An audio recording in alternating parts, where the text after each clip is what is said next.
Okay, good afternoon, everyone. It's great being here. My name is Simon Wreford-Howard. I'm an independent strategy consultant based here in Geneva, formerly with the World Health Organization and with Gavi, and before that, a private sector lobbyist, which is perhaps a bit of an interesting mix here. I'm going to talk to 20 slides or so on innovative financing for development. I'll go first into the principles of what innovative financing is, and then I'm going to talk about the opportunities and the challenges. I understand from the program that I have about an hour or so, so let's try and keep the presentation as short as possible and to leave a lot of room for questions afterwards. Just one caveat before I start.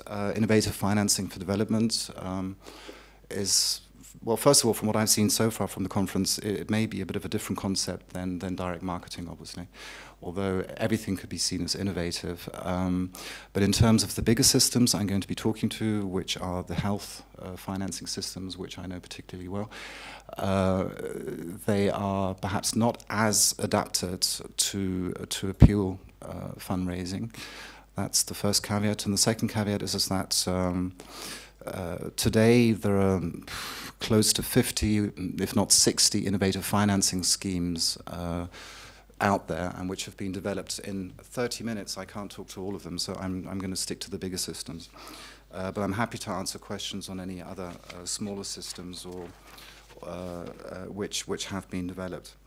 So moving on into the key principles. Innovative financing for development began in Monterey in 2002. This is where the concept of innovative financing emerged. The principles were to say that additional funds generated by innovative financing mechanisms should be additional, sorry I'm repeating myself, predictable, sustainable, shouldn't be too complex, although they have become very complex, should be geared by very high country ownership, and also innovative financing mechanisms today, you will see that it's a dual combination between the public sector and the private sector. Just to tell you a little story, I was in Tokyo 2 years ago for the Innovative Financing for Development conference led by the Leading Group. And for the first time, not only were there, this group is a group of 65 sovereigns and about 100 NGOs, and United Nations observers, but for the first time the private sector was represented there, and for this, and also what we saw there was that the usual suspects who'd been running innovative financing for development programs out of their ministries, and especially the key ministries like DFID in the UK, also had a private sector mandate. So from a governmental approach, it really is to say, you know, we need to combine the innovative financing design together with private sector input. And the reason why we're talking about innovative financing is simply there's no money there. The latest OECD figures, which were published quite recently, talk about the unaffordable price tag to reach the, you know, the first 6 development-related, poverty reduction-related Millennium Development Goals, and that money is simply not there. National governments simply don't have enough, so it has to come from somewhere. So this political push, which started in 2002 with also with the former French President of the Republic, Jacques Chirac, has now resulted in a very wide variety of initiatives. Broadly, you can talk about taxes, micro-contributions, micro-levies, debt systems, but also things like microfinance and migrants' remittances. I'm not going to talk to migrants' remittances, though. So the key principles, moving on. So far, since the genesis of innovative financing for development, and mainly in the health sector, in excess of $6 billion have been raised, mainly via Gavi, UNITAID, and the Global Fund. But there are many less known initiatives out there.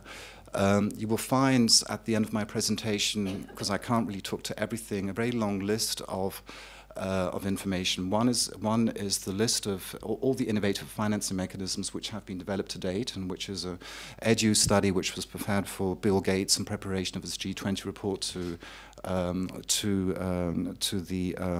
G20 summit in Nizza in November of last year. And the other one is a peer review conducted by the leading group. You will find that in the end of my presentation. I would argue here, also for debate, we can discuss about it, that innovative financing mechanisms can only work because they are so big, if they're backed by very high-level political commitments, if they're geared to very high return upon investment strategies. Innovative financing could be seen as expensive ODA. It just costs so much to get, bonds out onto the capital markets and to buy vaccines with these bonds. You need to have a treasury manager. You need to have a team to run them. You need to commission perhaps a merchant bank like Goldman Sachs to do all the financial design. So it is expensive ODA. So it can only be invested where it makes the most impact and the most difference. Otherwise, it won't work. Has to be backed by very strong governance. I think one of the reasons today we're not seeing the emergence of very major innovative financing mechanisms is that the governance structures are not coming together. This is one of the key principles why the financial transaction tax is not working right now. There is no clear thinking in terms of building the governance function to support it. And that the investment needs to be balanced against expected results. Another key principle, because sometimes people say innovative financing, yeah, money, but actually it's just a redistribution of wealth. We live on the same planet, we're all producing the same global GDP. If money does come from somewhere, it's produced from the global GDP output. So as in perhaps also in direct marketing and in other corporate fundraising schemes, one could argue that innovative financing, it's all just about redistribution of wealth. And simply to visualize, I mean, if you're looking at things from an ODA perspective, that would be like the total world ODA of $120 billion. And that circle would be the financial sector. There are trillions and trillions and trillions of dollars flying around and floating around in the financial sector and in the services sector. And innovative finance has the objective to access that additional money in addition of ODA. And then that big circle, you could also have another big circle, which is the high net worth individuals, where for instance, in the US, you have the Giving Pledge with Bill Gates, who has united around him, a group of high net worth individuals, and that has yet to pick up in Europe. For instance, the Giving Pledge by Bill Gates, there aren't a lot of multi-billionaires or multi-millionaires of European origins there. Definitely, there's a bit of a cultural gap.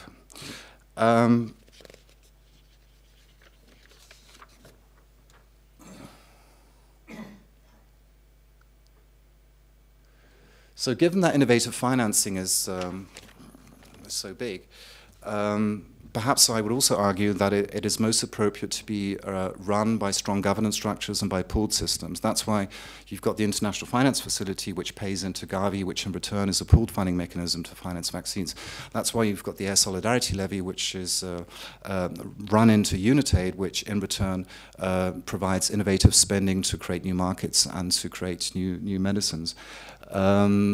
So perhaps for discussion afterwards, but perhaps it's not appropriate for emergency appeals or for return upon investments, which could be seen as low by the sovereigns who would be backing international finance. So just to broadly classify innovative finance, so obviously you've got the taxes, anything under the sun from all the levies and taxes we're talking about. Sovereign debt, so those are the debt instruments like the International Finance Facility or the advanced market commitments. The private sector stepping in through matching funding, pledge guarantees developed recently by the United Nations Foundation, simply innovative deal making, getting people around the table to make something happen, or consumer market related like the micro contribution, which is levied on every red product sold and which goes into the global fund. Then there's another emerging issue, which is South financing. So the recipient countries themselves are raising money through their own wealth generation, by levying national taxes, by even applying air solidarity levies at a national level, or even by applying, on a unilateral level, a financial transaction tax. And doing so, obviously, they are striving to meet the Abuja health financing targets of 15%. And then I would argue that there is another innovative, what I call innovative financing, and it's the BRICS. Brazil, Russia, India, China, plus South Africa. Those countries are exceedingly difficult to access in terms of ODA, either because they have a geopolitical approach to their nascent international development policy, like Russia or China, or there are tremendous cultural difficulties to access that. Although Brazil is very much an actor in the international stage, but I'll come back to the Brits because in terms of the international wealth generation, this is really where the money is coming from over the next 5 to 10 years. So let's step into it. So this is the big one, the financial transaction tax. You've probably heard about it. It could generate in excess of $250 billion a year. This is a slide from the Robin Hood tax campaign, which is hosted by and run by Oxfam.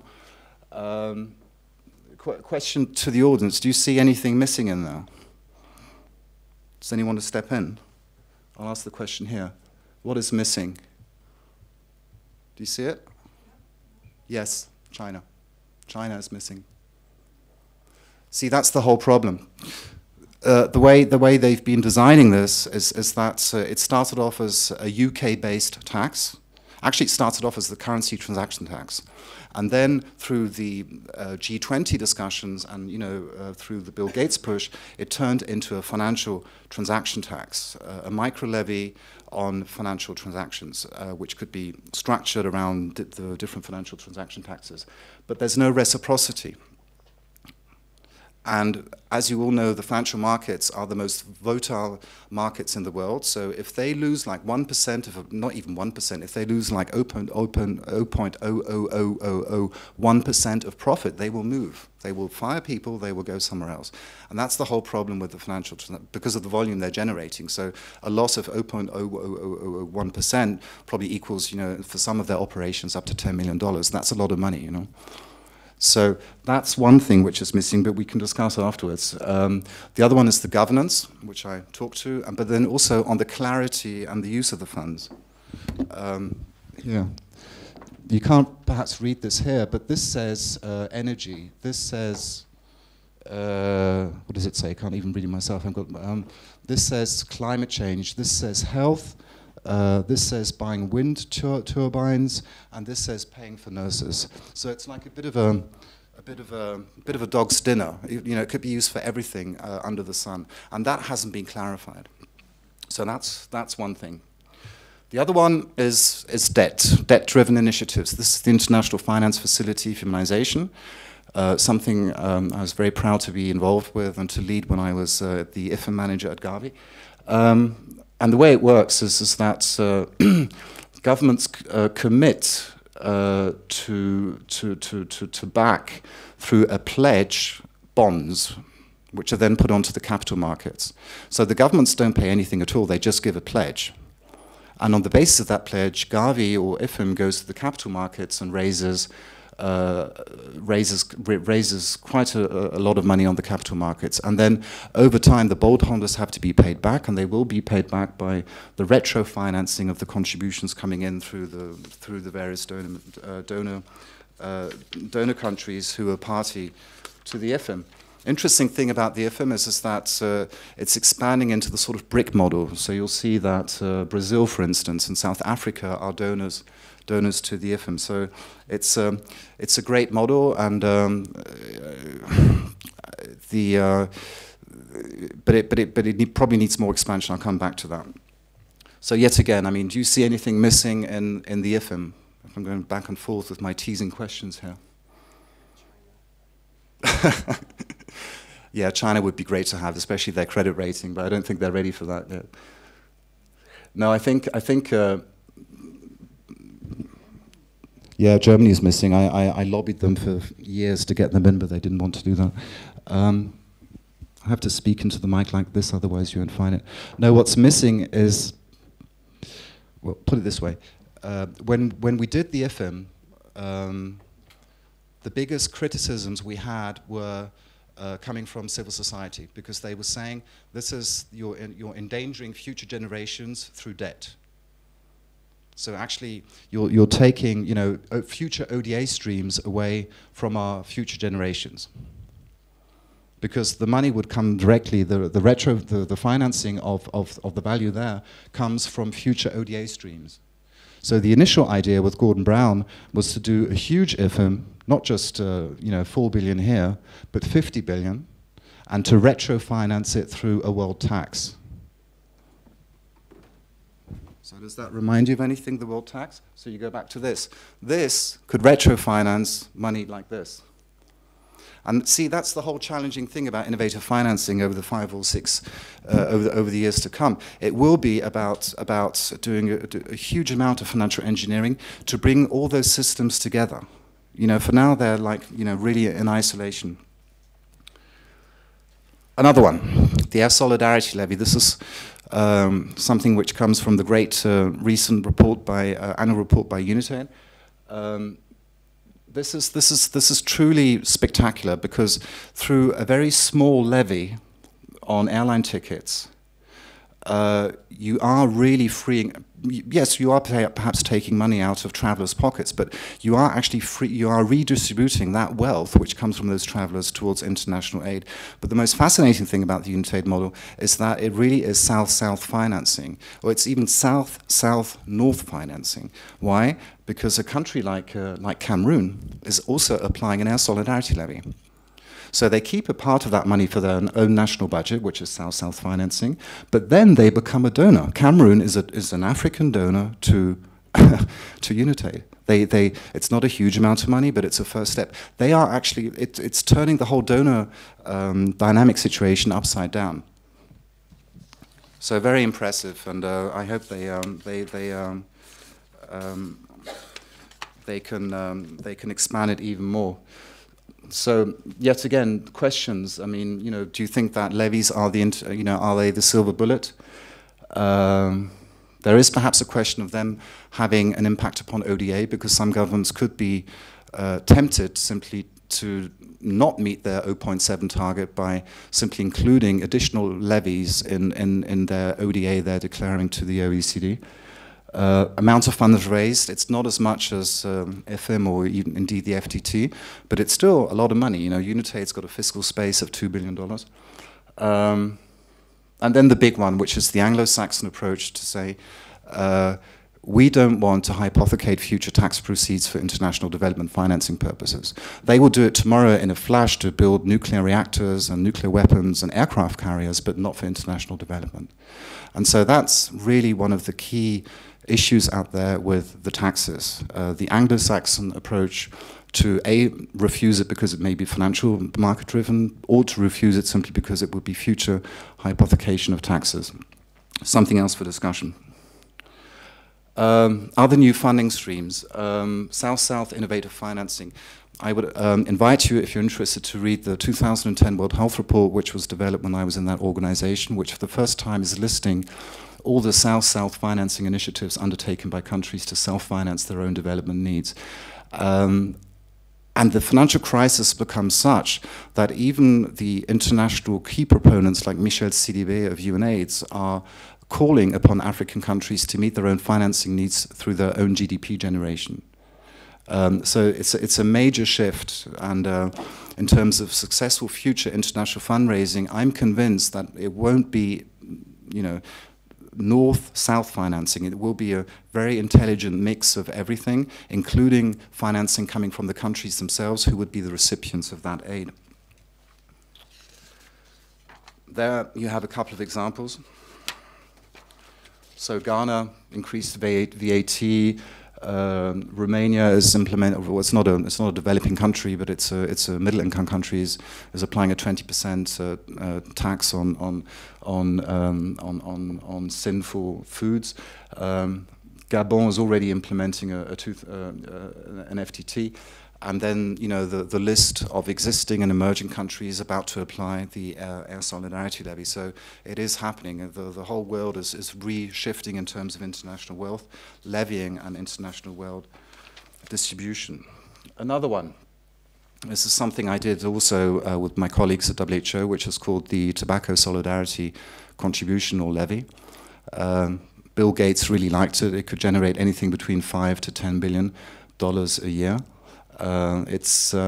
We learned a lot in designing this model. We learned a lot on the mistakes made in the past in terms of getting the governance right, the allocation models right. We learned from UNITAID, we learned from IFA, we learned from the AMCs. But unfortunately, it hasn't really taken off because we need strong political support behind it, and that has not been forthcoming other than for a couple of countries like Turkey or Greece, but they have other problems right now. But simply to show you that there has been a lot of thinking going into the governance, you can see it very clearly here, on how to reallocate all those funds. Moving on, the BRICS, my pet topic. This is really what I call the Holy Grail. You've probably seen these figures before. These are the latest GDP growth figures, which are quite telling. Obviously, the red one is China. Look at that. That's the expected ODA increase by those 5 countries per year. It's absolutely huge. And for now, they are not multilateral funders, they are bilateral funders, if they are funders at all. They will finance projects. They are in a mental state, except perhaps for a country like Brazil, where they're really using projects like building roads, which China does in Africa, or building hospitals for their own development and geopolitical positioning and marketing purposes. So it's a bit like the international development community used to be 20 years ago, before the whole multilateral approach and the pooled funding approach came up. So accessing those is really the key. It is the silver bullet. But that, things are happening. UNITAID has been successful in getting Chinese support now. It's coming. So that's also something to be watched. And perhaps not from a Swiss fundraising perspective, any interest, but in terms of future wealth generation for your projects on a world scale, perhaps it could be interesting. New ideas. So I turned up at this conference today at 10 o'clock or 11 o'clock, whenever it was, but I did watch you this morning give your presentation over the internet when it was working. There are many new ideas out there based on digital solidarity levies. I, for one, cannot tell you today how many Apple or iPhone applications are out there for fundraising purposes. For marketing purposes, yes. For direct marketing purposes, yes. But for fundraising, I don't think there are any significant applications out there. Why? Because it doesn't really work. And I'll come back to that. But there's one new one, which is called Charity Miles. Charity Miles is something which was set up by a young millionaire in the United States with an initial endowment of $1 million. And basically, you download the application onto your iPhone. If you run, you swim, you clock up miles. If any of you have got an iPhone, there's a Nike thing which you can basically measure your pace rate with, and that information is then computed back to Charity Miles, and they free up money, and they give it to charitable causes. Global Fund, for instance, is listed as a charitable cause they're financing. Now, $1 million is not a lot, and it's not quite clear where that money is coming from, but the business model is to say you get the world community together. It's what you said this morning. It's exactly that. You get the world community together, and together they want to make a difference, and they have a huge Facebook impact right now. And the key is obviously not to just do it with $1 million, it's to get all the corporate sponsors in. And I'll come back to the corporate sponsors at the end of my presentation, but to have a sort of matching fund scheme where everyone sort of comes together and gives through efforts provided by individuals, but from financing coming from sustainable development coffers out of the big corporations. And we all know that that money is still very much untapped because it's been flagged sustainable development and not development. The other one is something called iTunes for Dev, which is something I did, and we'll see where that goes. But you can look it up on my website or look it up on DevX. But the idea was simply to say that you apply a compulsory micro contribution to every song sold on iTunes. And that micro contribution, the user doesn't see it. It comes out of Apple's profits. Micro contribution coming out of Apple's profits. And the money wasn't that big, actually, because it was a micro contribution. It was only about $50 million, something like that per year, at the lowest income scenario. But it would have been a beginning. Because I don't think, but I'm happy to discuss it, that if you have a voluntary giving scheme over iPhones or over mobile applications, it doesn't work. People have to be pushed. Many of you may be familiar with the massive good concept, where you would voluntarily give an additional amount when buying an airline ticket. It never really took up. Why? Because it was voluntary. So I think there has to be a compulsory element in there. Then you combine it with a matching scheme where the company can, on top of that, match the 1 cent it's already lost by another cent it would take out of its sustainable development coffers. And then on top of that, you allow the user to give whatever he or she wants to give on top. But it's not compulsory. And it could be done very quickly because everyone, or a lot of people have an Apple ID. It could run over their Apple account, etc., etc. So that's sitting over in Cupertino. We'll see what happens to that. But the big thing about this is that I actually had the idea because I was talking to civil society here in Geneva to see how an iPhone application could be developed to finance their needs. And then as I thought about it, and as I went on and thought about it, I thought, no, well, you just think bigger than that. You know, think Apple, think big, think about a green Apple, and think about accessing the wealth generation coming out of Apple, but not in a huge way, but in an intelligent way, which doesn't cripple Apple, because they're in a very competitive situation. But what they do have is that they do not have sustainable development or good governance policies in place. It's the only company in the world, it's the richest company in the world, and it has no giving culture. Can you imagine? They have a market capitalization of $130 billion, something like that. There is nothing. Why? Because they were nearly bankrupt 20 years ago when Jobs came in, and so he got rid of all that. So in the margins, there's red, but which doesn't really affect their project margins and is actually applicable to products which are not really the high-selling products like nanos. So we'll see what happens to that. Other opportunities for the non-profits or for the NGOs based in Switzerland or worldwide, but who work very closely with the international public-private partnerships who are driving innovative financing mechanisms, is to support them to expand their existing systems. And in return, retro-financing could take place because they have very strong civil society financing operations in place to take forward their message and to implement on a national scale. For instance, MSF supporting Unitaid in outreach and in return getting perhaps some financing on innovative financing advocacy. New digital media strategies, which platform? As I said, they require compulsory components. So far, there are a couple of number initiatives in the US, but I don't really think they work. You can look one up on the iStore, which is the US Fund for UNICEF. They have an application, and the United Nations Foundation has an application as well. But honestly, I don't think they work that well. Another place where all the money is, at least from the health perspective, are the member companies to the Global Business Coalition. They call themselves now the Global Business Coalition for Health. Initially, they were founded as the Global Business Coalition Against HIV/AIDS, and they're a spin-off of the Sustainable Development Council based down the road over the lake in Geneva, which was created on the basis of Sarbanes-Oxley for companies to get their sustainable development financing together and to implement sustainable development policies, which started off environmental.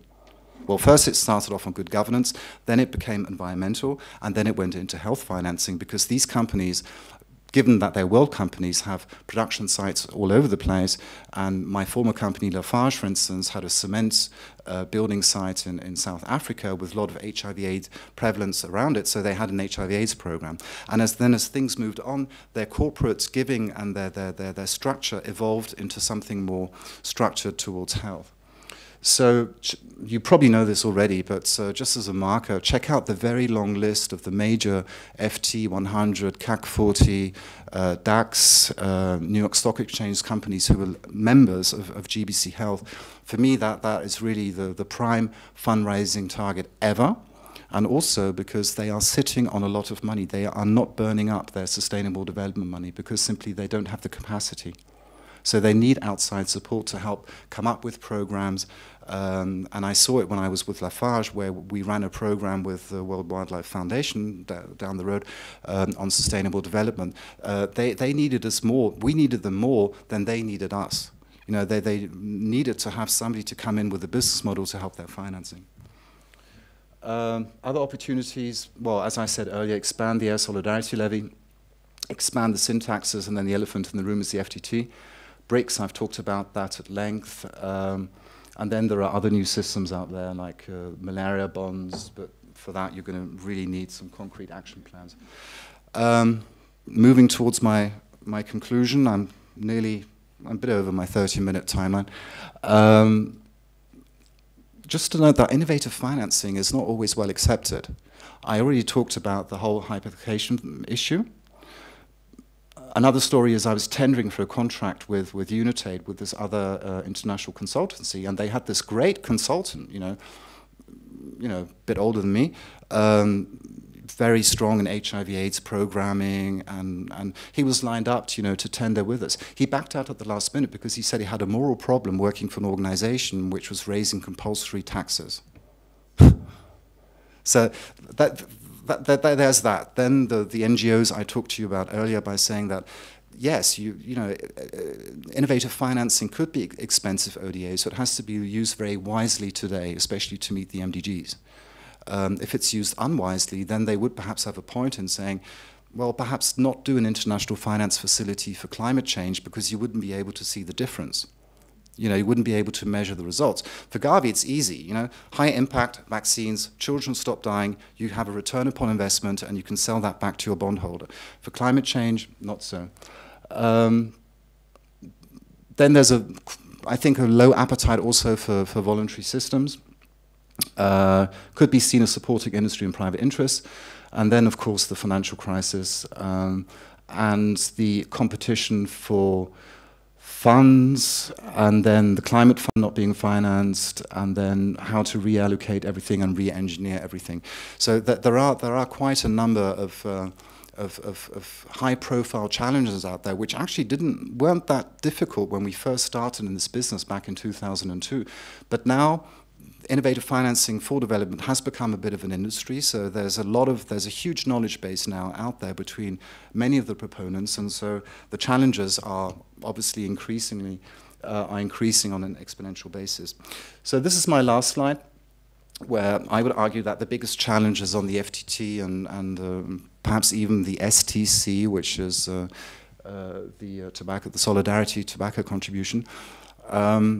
You've probably seen in the press the debates going on about the financial transaction tax. Even this week, they're still discussing, at the finance ministers at the EU summit to see if they can take it forward or not with a pilot group of countries. But the United Kingdom obviously is not in there. But the governments are so strapped for cash that, perhaps the FTT has become too big. If it were to see the light tomorrow, and even if there would be some counter-lobbying going on by the Robin Hood tax campaign for the funds to go to international development or to charitable causes, I think there's a pretty strong risk out there that if and when an FTT were to happen, it would first and foremost serve to support national budgets and the euro. So it's perhaps become too complex to take off. And perhaps it is perhaps a good idea to move ahead perhaps with a couple of pilot countries, test it, and also to note here that when the first innovative financing mechanisms were launched in 2004, they were all seen as pilots. They were seen as pilots which were out there for testing. So voila, I'll just conclude on that note. At the end, you have a list of resources. This is the list which was prepared for Bill Gates. And this is the peer review of all innovative financing mechanisms out there, developed by the leading group. Thank you.